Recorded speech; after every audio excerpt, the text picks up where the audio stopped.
Hello viewers, welcome to अनीज़ाज़ tech tutorials. तो आज की अपनी इस वीडियो ट्यूटोरियल में मैं आपको बताऊंगी कि किस तरह से कैनवा को यूज़ करके आप अपनी यूट्यूब वीडियोस के लिए थंबनेल एडिट कर सकते हैं। Right Canva in your Google Chrome and open the site. Search bar में थोड़ी सी आप डिस्क्रिप्शन लिखें कि किस तरह का आपको थंबनेल बनाना है। उसके बाद कैनवा टेम्पलेट्स के ऑप्शन को चूज़ करें और आपके पास डिफरेंट काइंड्स ऑफ थंबनेल्स आ जाएंगे। और जो आपको रेलिवेंट लगे, जिसकी कलर थीम आपको पसंद आए, आप उस टेम्पलेट को चूज़ करके कस्टमाइज़ कर सकते हैं। लेट्स सपोज ये थंबनेल मैंने चूज़ तो कर लिया है, लेकिन अभी भी मुझे ये पसंद नहीं आ रहा, तो मैं यहाँ पर भी डिज़ाइन के ऑप्शंस में अगेन पहले की तरह डिस्क्रिप्शन राइट करके फर्दर ऑप्शंस देख सकती हूँ। अगर यहाँ पे मुझे कोई डिज़ाइन पसंद आए तो मैं उसे यहाँ पर भी रिप्लेस कर सकती हूँ। अब मैं यहाँ पर ये चेंज नहीं कर रही हूँ, लेकिन फ़र्दर मैं एलिमेंट्स के ऑप्शन में जाकर मुझे जो अपना रेलिवेंट एलिमेंट चाहिए मैं उसकी डिस्क्रिप्शन राइट करूँगी और मेरे पास नीचे डिफरेंट तरह के एलिमेंट्स शो हो जाएंगे। लेकिन याद रहे कि यहाँ पर आपके पास एलिमेंट्स शो तो होंगे, लेकिन कुछ एलिमेंट्स प्रो होंगे और कुछ सिंपल। अगर आप प्रो एलिमेंट्स यूज़ करना चाहते हैं तो उसके लिए आपको कैनवा का पेड वर्जन चाहिए होगा, अदरवाइज़ सिंपल एलिमेंट्स को आप फ्री में यूज़ कर सकते हैं। अब अगर हम अपनी पिक्चर में एडिटिंग स्टार्ट करें तो सबसे पहले मुझे ये पिक्चर नहीं चाहिए, तो मैं इसको सिंपली डिलीट कर दूंगी। आप लोग सिंपल इसको पिक्चर को भी डिलीट कर सकते हैं और यहाँ पर फ्रेम को डिलीट करने का भी ऑप्शन होता है। अब इसको डिलीट करने के बाद मैं चाह रही हूँ कि यहाँ पर मैं यूट्यूब का लोगो लगाऊं। तो लोगो आप चाहें तो एलिमेंट्स में यहाँ जाकर सर्च कर सकते हैं, वहाँ पर भी आपको मिल जाएगा।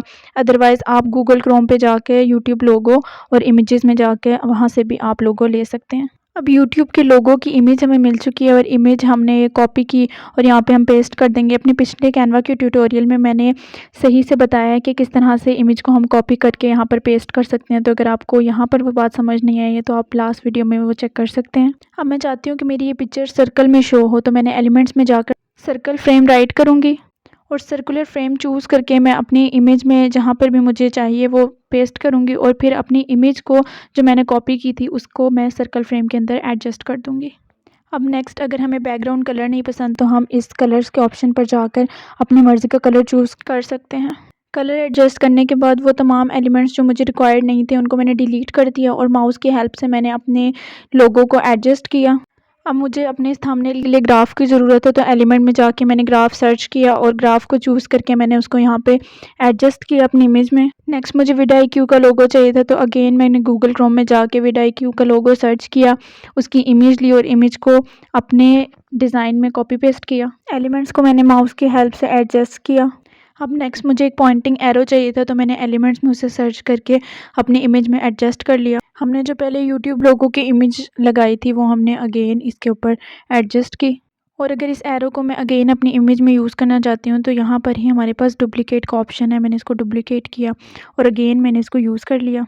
इमेज को डुप्लिकेट करने के साथ साथ अगर आप 3 डॉट्स पे जाएँ तो इसके डिफरेंट ऑप्शंस होते हैं जिनको आप चूज़ करके यूज़ कर सकते हैं। इन्हीं मेथड्स और आइकन्स को यूज़ करके जो भी चीज़ें आपको अपने डिज़ाइन के लिए चाहिए वो आप यूज़ कर सकते हैं और इस तरह से बस हमारा डिज़ाइन ऑलमोस्ट कंप्लीट होने की तरफ है। एलिमेंट्स के नीचे हमारे पास टेक्स्ट राइट करने का ऑप्शन है। यहाँ पे आप अपने हेडिंग उस अकॉर्डिंगली जिस साइज़ का आपको टेक्स्ट चाहिए तो अपना रेलिवेंट टेक्स्ट यहाँ पे आप लोग राइट करें और अपने टेक्स्ट को आप इसका फ़ॉन्ट साइज़, फ़ॉन्ट स्टाइल और कलर भी आप चेंज कर सकते हैं। टेक्स्ट को ओके करने के बाद हमारा डिज़ाइन बिल्कुल कंप्लीट हो चुका है। तो यहाँ से हम ऊपर शेयर के ऑप्शन पे जाएंगे और अपनी इमेज को डाउनलोड करेंगे और ये हमारे पास हमारी गैलरी में सेव हो जाएगी।